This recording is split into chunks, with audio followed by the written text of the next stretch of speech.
आणि आता बातमी आहे नाशिकमधून। देवळा तालुक्यात तणनाशक फवारणीमुळे जवळपास 100 एकराहून अधिक क्षेत्रावरील कांदा पीक पूर्णपणे खराब झालंय। साम टीव्हीने ही बातमी दाखवल्यानंतर कृषी मंत्री माणिकराव कोकाटेंनी तातडीने दखल घेतली आहे। कोकाटे रात्री उशिरा थेट शेतकऱ्याच्या बांधावर पोहोचले होते। तणनाशक उत्पादन करणाऱ्या कंपन्यांच्या अधिकाऱ्यांना नुकसान भरपाई देण्याबाबत त्यांनी सूचना देखील केल्या आहेत। तर शेतकऱ्यांसोबत बातचीत केली आहे आमचे प्रतिनिधी अभिजित सोनवणे यांनी। हे सर्व कांदा उत्पादक शेतकरी आहेत। IPL कंपनीचं तणनाशक होते आणि ते त्याच मॅन्युकलचं दुसरं तणनाशक मारल्यानंतर काही होत नव्हतं, परंतु हे मारल्यानंतर शेतामध्ये कांद्याचा कुठला डायरेक्ट वरून खालपर्यंत सर्व जाऊन पूर्णपणे कांदा मेला आहे।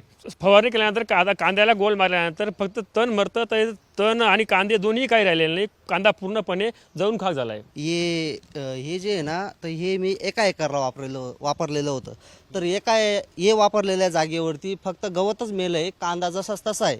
पण हे जे वापरलेलं हे मी 5 एकर क्षेत्राला वापरलेलं आहे, तर तिथं कांदाही राहिला नाही आणि गवतही राहिलं नाही। तर त्याच्यात होतं काय हे आम्हाला अजून कृषी खात्याने वगैरे त्यांचे सॅम्पल आले नाही असं ते सांगताय। पहिले हे वापरलं होतं, याच्याने काही नाही, हे संपून गेलं, दुसरं हे आणलं त्याच्याने तेच झालं। तक्रार कृषी अधिकारी ते येऊन गेले, पाहून गेले, ते म्हणतो करतो पाहू। पंचनामे करून घेतले आहेत। पंचनामा अजून आमच्यापर्यंत काय पंचनाम्यामध्ये जे नमूद केलेलं आहे ते आमच्यापर्यंत अजून आलेलं नाही आहे। कॅमेरामन प्रवीण काळबांडेसह अभिजित सोनवणे, साम टीव्ही, नाशिक। तर यावर कृषी मंत्री माणिकराव कोकाटे यांनी नेमकं काय म्हटलं आपण पाहूया।